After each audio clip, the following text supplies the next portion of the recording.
عرض کروں گا کہ اپنی آپ جب توجہ کا قبلہ اللہ رسول کو بنائیں گے تو رب فرماتے ہیں وَيَرْزُقْهُ مِنْ حَيْثُ لَا يَحْتَسِبُ، میں نہ تجھے وہاں سے رزق دوں گا جہاں سے کبھی تیرا گمان بھی نہیں کیا ہوگا، یہاں سے بھی مل سکتا ہے، تو نے سوچا بھی نہیں ہوگا۔ بخاری شریف میں حدیث ہے، حضرت جابر ابن عبداللہ فرماتے ہیں نبی پاک صلی اللہ علیہ وسلم نے نا 300 لوگوں کا ایک لشکر روانہ کیا کسی مہم کے لیے، کسی جہاد کے لیے۔ حضرت ابو عبیدہ بن جراح رضی اللہ تعالیٰ عنہ امیر لشکر تھے۔ فرماتے ہیں غربت اتنی زیادہ تھی، بھوک اتنی زیادہ تھی کہ ایک ایک کھجور دن میں ایک وقت کھانے کو ملتی تھی، اور کچھ دن ایسے آئے کہ اب کھجور بھی نہیں مل رہی۔ فرماتے ہیں اتنی زیادہ بھوک لگی مجاہدین کو، 300 بندہ پتے کھا کے گزارا ہونے لگ گیا۔ یہ بخاری میں موجود ہے۔ آپ فرماتے ہیں کہ دریا کے کنارے ہمارا پڑاؤ تھا، ٹھہراؤ تھا، جب بھوک سے نڈھال ہو گئے نا، وَيَرْزُقْهُ مِنْ حَيْثُ لَا يَحْتَسِبُ، اللہ وہاں سے روزی دیتا ہے، گمان بھی نہیں ہوتا۔ فرماتے ہیں ایک مچھلی اللہ تعالیٰ نے دریا کے کنارے بھیجی، فرماتے ہیں وہ تھی تو مچھلی پر پہاڑ جتنی تھی۔ بخاری میں لفظ ہیں، حضرت جابر ابن عبداللہ رضی اللہ تعالیٰ عنہ فرماتے ہیں 300 آدمی 18 دن تک اس مچھلی کو کھاتے رہے، مچھلی ختم ہی نہیں ہوئی۔ مچھلیاں نہیں، مچھلی کہتے ہیں 18 دن 300 بندہ کھاتا رہا، مچھلی ختم ہی نہیں ہوئی۔ اور فرماتے ہیں کہ اس کی ہڈی نکال کے، کانٹا کہیں گے آپ اپنی زبان میں، کہتے ہیں وہ نکال کے نا تو اس کو کھڑا کیا نا جب، تو اونٹ کجاوے سمیت اس کے بیچ سے گزر جاتا تھا، دو اس کے کانٹے جوڑے۔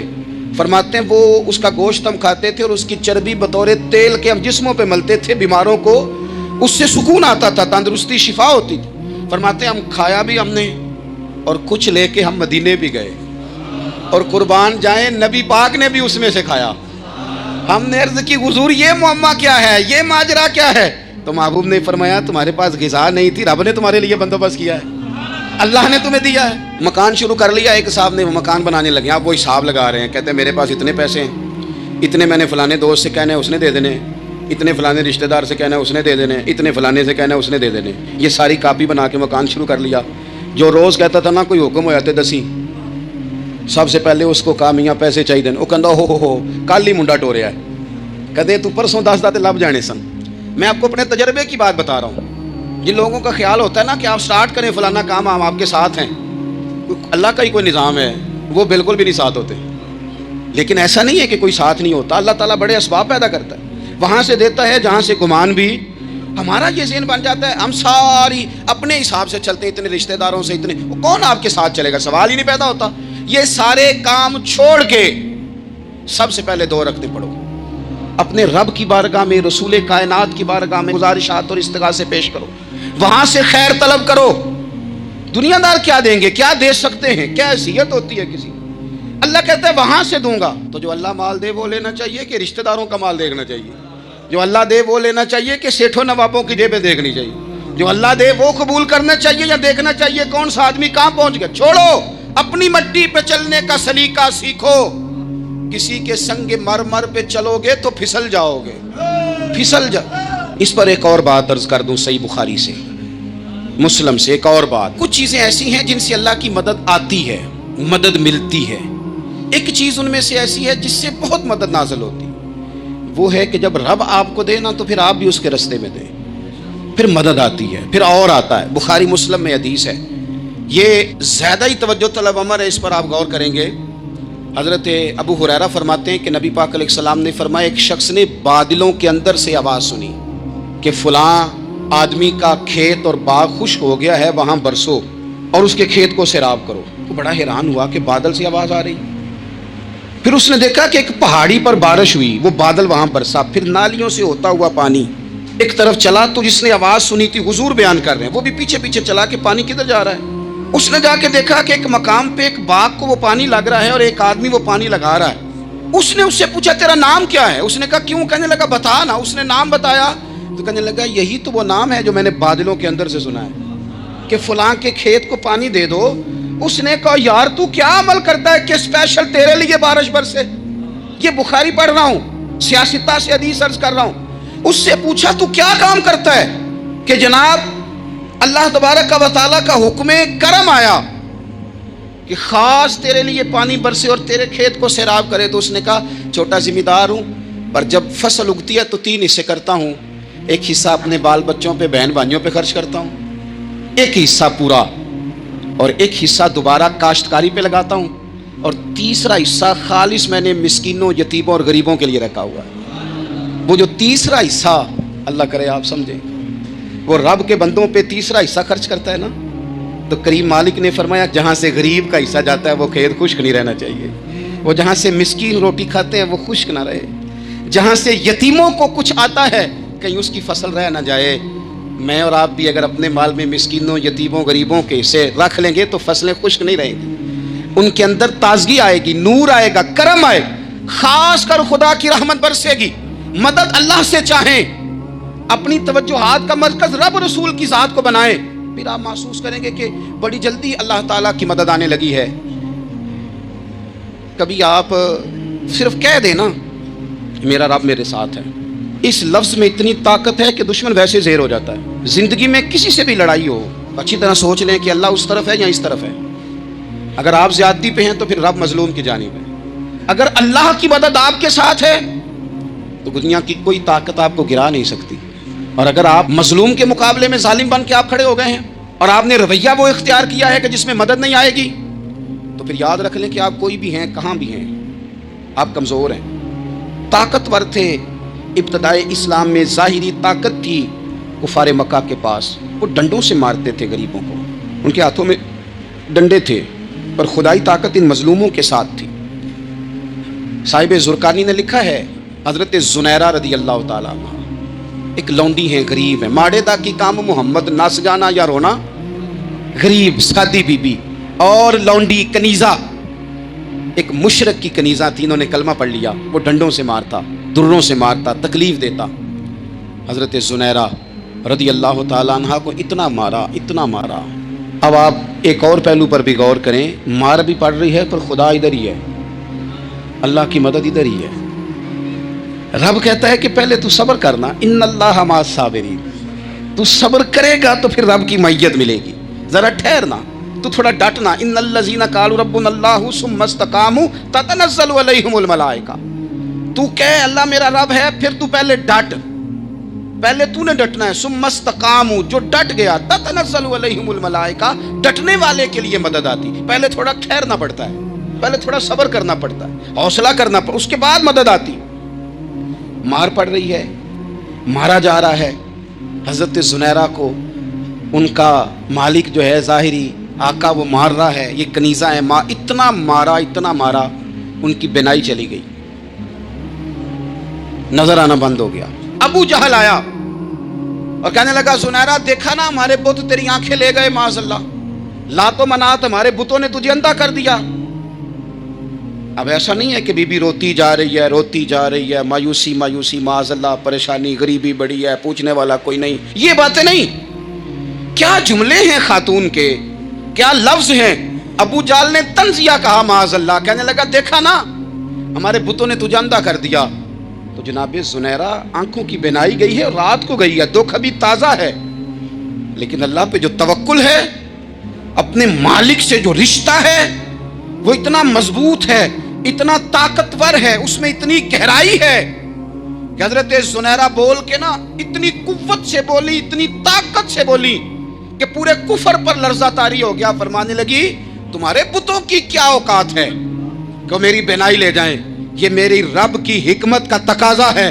جب تک اس نے چاہا زنیرہ دیکھتی رہی، اور جب اس نے چاہا زنیرہ کی آنکھوں کی بینائی چلی گئی. اور اگر وہ چاہے گا نا تو بینائی واپس بھی کر دے گا. اگر ہو ذوق یقین پیدا تو کٹ جاتی ہیں زنجیریں، اگر وہ چاہے گا تو بینائی آ بھی جائے گی. حضرت زنیرہ نے رات کو یہ لفظ کہے، ابو جہل اور سارے کفار ڈر کے سن کے چلے گئے. آپ اطمینان سے آ کے بستر پہ سوئی. جب سویرے اٹھی تو اللہ نے آنکھوں کی روشنی واپس کر دی تھی.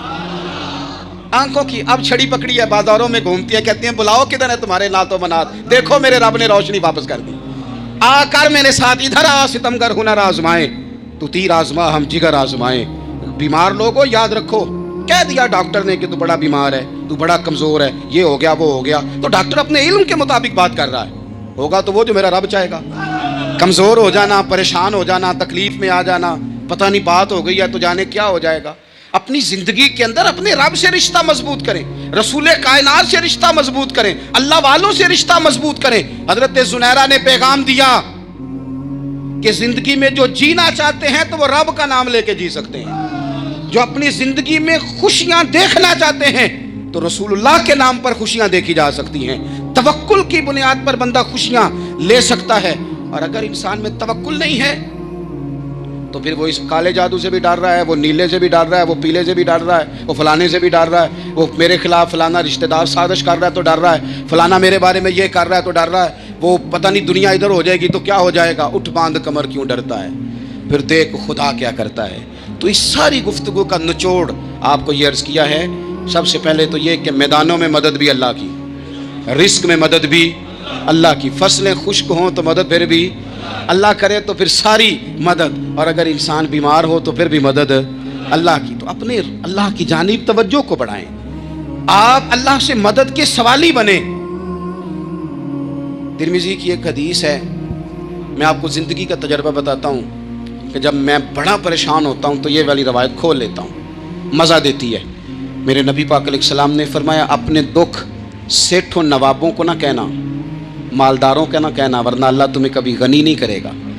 فرمایا اپنے دکھ اپنے رب کی بارگاہ میں عرض کرنا, جلدی کرے یا دیر سے کرے اللہ تمہیں لوگوں سے بے نیاز کر دے گا, اللہ تمہیں غنی کر دے گا. رات کو بیٹھو نا اس کی بارگاہ, اسے دکھڑے سناؤ, چھوٹی چھوٹی باتیں. حضور نے فرمایا نمک بھی مانگو تو رب سے مانگو, چھوٹی چھوٹی بات سے شروع کرو نا. جب بندہ شروع کرتا ہے نا چھوٹی چھوٹی چیزیں تو بڑی ساری چیزیں یہ اس طرح ہوتا ہے جیسے بندہ رب سے گفتگو کر رہا ہے. مالک مجھے یہ چاہیے, مالک میں یہاں کمزور ہوں, اللہ میں یہاں پریشان ہوں. آپ یہ کر کے تو دیکھیں, لمبی لمبی دعائیں مانگ کے تو دیکھیں, اس کے حضور جوڑ کے تو دیکھیں, آپ دیکھیں گے راحت کتنی ہے, سکون کتنا ہے. مسلمانوں کو جتنی کامیابیاں ملیں ان کا پس منظر صرف اتنا تھا کہ اللہ تبارک و تعالیٰ نے اپنے بندوں کی مدد فرمائی. اور اب تعالیٰ نے قرآن مجید میں اس حقیقت کا بیان کیا, فرمایا بل اللہ مولاکم, فرمایا بلکہ اللہ تمہارا مولا ہے, وَهُوَ خَيْرُ النَّاصِرِينَ, اور وہ بہترین مددگار ہے. وہ جو رب تمہارا مولا ہے وہ بہترین مددگار ہے. اور اگر وہ مدد کرے تمہاری, سورہ آل عمران میں آگے جا کے ارشاد فرمایا اگر اللہ مدد کرے تو پھر تم پر کوئی غالب نہیں آ سکتا, اور اگر وہ تمہاری مدد چھوڑ دے تو پھر کوئی تمہاری مدد کر سکتا, کوئی مدد نہیں کر سکتا. بدر کی جنگ بھی اور فتح مکہ بھی رمضان المبارک میں ہوا ہے. میں دونوں پر غور کر رہا تھا تو ایک نیا مضمون میرے ذہن میں آنے لگا. بدر کی جو جنگ ہے اس میں بھی ایک عجیب انقلاب آیا ہے کہ 313 نے 1000 سے مقابلہ کیا, اور جن 1000 سے مقابلہ کیا وہ اسلحے سے لیس تھے, اور یہ جو 313 ہیں ان کے پاس 6 زرہیں, 8 تلواریں, چند گھوڑے. لیکن اللہ نے کامیابی دی تو خود رب نے بیان کیا کس طرح دی. فرمایا وَلَقَدْ نَصَرَكُمُ اللَّهُ بِبَدْرٍ وَأَنْتُمْ أَذِلَّةٌ, وہ کامیابی اس طرح ملی ہے کہ رب نے تمہاری مدد کی تھی, تم تو کمزور تھے, اللہ نے بدر میں تمہاری مدد کی, تم جیت گئے. وَلَقَدْ نَصَرَكُمُ اللَّهُ بِبَدْرٍ وَأَنْتُمْ أَذِلَّةٌ, اللہ نے بدر میں تمہاری مدد کی, تم تو کمزور تھے. پھر فتح مکہ نصیب ہوئی تو اس میں بھی بہترین منصوبہ بندی نبی پاک علیہ السلام نے فرمائی, بہترین حکمت عملی حضور نے اپنائی. لیکن ہمیں جو اللہ رسول نے بات سمجھائی وہ کیا ہے, اذا جاء نصر اللہ والفتح, فرمایا جب اللہ کی مدد آئی اور فتح نصیب ہو گئی. یہ اللہ نے مدد فرمائی تمہاری, یہاں بھی فتح مکہ بھی اللہ کی مدد سے, جنگ بدر بھی اللہ کی مدد سے. وہ جو مدد ہے اللہ تعالیٰ کی, جب وہ ہم یہ کرتے ہیں کہ ہم اپنی ساری زندگی سیاست کی نظر کرتے ہیں. ہماری سیاست صرف ملک میں نہیں ہوتی, ہماری سیاست خاندان میں بھی ہوتی ہے, ہم گھر کے اندر بھی سیاست کرتے ہیں. ہم کسی خاص طریقے سے لوگوں کو اپنے پیچھے چلانا چاہتے ہیں, ہم ایک خاص اسلوب اختیار کرتے ہیں کہ لوگ ہمارے پیچھے چلیں. اس کا نقصان ہمیں یہ ہوتا ہے کہ سیاست جو ہوتی ہے یہ شطرنج کے ہیر پھیر کی طرح ہوتی ہے, تو اس کے راز بڑی جلدی کھلنے لگ جاتے ہیں. پتہ چل جاتا ہے کہ بندہ مخلص نہیں تھا, سیاست کر رہا تھا, طریقے سلیقے سے اس نے جوڑ کے رکھا ہوا تھا. ہم ہر جگہ سیاست کے بل بوتے پر چیزوں کو لے کے چلنا چاہتے ہیں, سیاستیں ناکام ہو جاتی ہیں, سیانے لوگ فیل ہو جاتے ہیں. بچتا صرف وہی ہے جس کے پیچھے رب تعالیٰ کی مدد شامل حال ہوتی ہے. اپنی زندگی کے اندر ہم جو کچھ بھی کر رہے ہیں, جس شعبے سے بھی ہمارا تعلق ہے, آج ہم نے اس بات پہ غور کرنا ہے کہ پہلے تو یہ غور کر لیں کہ جو کام ہم کر رہے ہیں کیا وہ کام ایسا ہے کہ اس میں اللہ کی مدد ہمیں ملے گی. اگر آپ کوئی معاذ اللہ ناجائز کام کر رہے ہیں، فعل حرام کا ارتکاب کر رہے ہیں، تو اس میں تو مدد الہی آئے گی نہیں۔ پہلے تو یہ دیکھیں جو کر رہے ہیں وہ کام مدد الہی والا ہے، اور اگر اللہ تعالیٰ کی مدد والا وہ کام ہے پھر اس پر غور کریں کہ کیا ہم نے مالک سے مدد کا سوال کیا ہے، ہمیں مدد میسر آ رہی ہے۔ وہ میں نے بزرگوں سے ایک بات سنی تھی، وہ بڑی یاد رہ گئی۔ وہ فرمایا کرتے تھے قابلیت بھی بڑی چیز ہے لیکن قبولیت سب سے بڑی چیز ہے۔ قابل ہونا بھی بڑی بات ہے لیکن زیادہ بڑی بات یہ ہے کہ اس کی بارگاہ میں قبول بھی ہے کہ نہیں۔ اپنی زندگی میں اللہ کی مدد کی طرف بڑھیں، مالک کی مدد کا حصول اختیار کرنے کی کوشش کریں، اللہ کے ساتھ اپنے آپ کو جوڑیں۔ اگر اللہ کی مدد نصیب ہو، یہ جو ہم جتنا ڈرتے رہتے ہیں، سہمے رہتے ہیں، پریشان رہتے ہیں کوئی کیا کر دے گا، ہمارے ہاں نا ہر شعبے میں معاذ اللہ ایک مافیا ہے، الا ماشاء اللہ۔ مافیا کہتا ہے میرے ساتھ ملو گے تو میں چلنے دوں گا ورنہ میں نہیں چلنے دوں گا، مارکیٹ میں آ ہی نہیں سکتا فلانا بندہ کیونکہ یہاں ہمارا قبضہ ہے۔ اور میرے بھائی پھر بہت سارے لوگ جن کی نیتیں اور ارادے بڑے اچھے ہوتے ہیں شروع میں، وہ بھی اس مافیا کا شکار ہو جاتے ہیں اور ان کے رنگ میں رنگ جاتے ہیں۔ یاد رکھنا، کسی شخص کی بلیک میلنگ کا کبھی شکار نہ ہونا، کبھی کسی کی میٹھی اور مسجع مکفہ باتوں کا شکار نہ ہونا۔ کوئی کیا کر سکتا ہے اگر اللہ مددگار ہو تو؟ جس کو رب کریم اٹھانا چاہے اسے کوئی گرا سکتا ہے؟ ہم یہ ڈرے ڈرے سہمے پریشان فیصلہ کرنے کی طاقت نہیں، مجھے چلنا چاہیے کہ نہیں، اٹھنا چاہیے کہ نہیں، کرنا چاہیے، اٹھ باندھ کمر کیوں ڈرتا ہے؟ پھر دیکھو خدا کیا کرتا ہے۔ حضرت عبداللہ ابن عباس فرماتے ہیں میرے نبی پاک علیہ السلام نے میری تربیت فرمائی، حضور نے میری تربیت فرمائی، اور محبوب پاک علیہ السلام نے فرمایا عبداللہ یاد رکھنا، یہ نوجوان دوست میری بات لکھ لیں، پریشان لوگ میری بات لکھ لیں، جن کے پاس قوت فیصلہ نہیں وہ اس بات کو لکھ لیں۔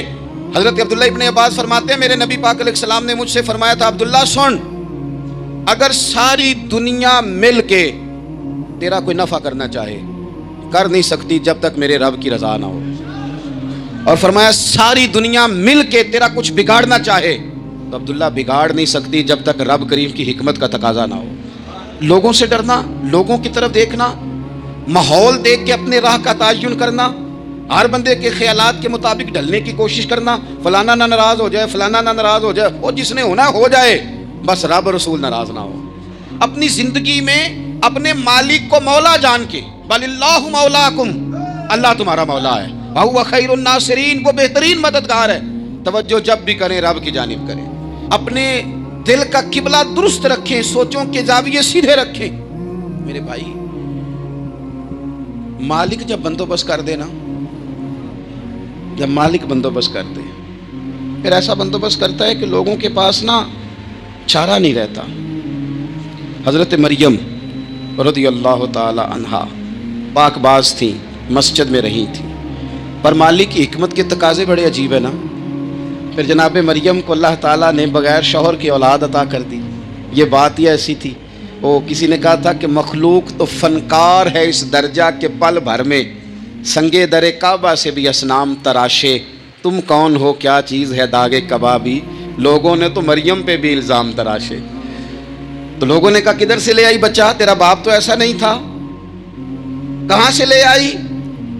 اللہ کرے میں آپ کو سمجھا سکوں، ذرا اپنے آپ کو وہاں کھڑا کریں کہ ایک پاک باز عورت، پاک باپ کی بیٹی، طیب ماں کی بیٹی، اور اللہ کے گھر میں پرورش پانے والی خاتون، ایک وہ وقت اور ایک یہ وقت کہ اس عورت کو کٹہرے میں کھڑا کر کے پوچھا جا رہا ہے کہ معاذ اللہ تیری گود میں بچہ جائز نہیں ہے، کہاں سے لائی ہے؟ اب خود سے صفائیاں بندہ کتنی کو دے، کتنی کو وضاحتیں کرے۔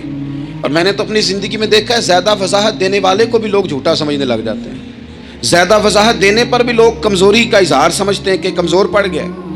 آپ صلح کی کوشش کرتے ہیں، سامنے والا بزدل سمجھ لیتا ہے، زیادہ وضاحتیں بھی کمزور کر دیتی ہیں۔ اب حضرت مریم کو کٹہرے میں کھڑا کر کے کہا بچہ کس کا ہے؟ تو پھر خدا بندوبست جب کرے، اللہ جب مددگار ہو، تو پھر حضرت مریم کی گواہی درختوں سے نہیں دلوائی، اس نے پتوں سے نہیں دلوائی، پھر فرشتے نہیں بھیجے۔ حضرت مریم کہنے لگی مجھ سے نہ پوچھو، وہ جو پنگوڑے میں ہے اسی سے پوچھ لو، ان سے پوچھو نا، وہ کون ہے پوچھ لو، ان سے کر لو سوال۔ انہوں نے کہا پنگوڑے میں چند دنوں کا بچہ، یہ جواب دے گا؟ مددگار تھا رب،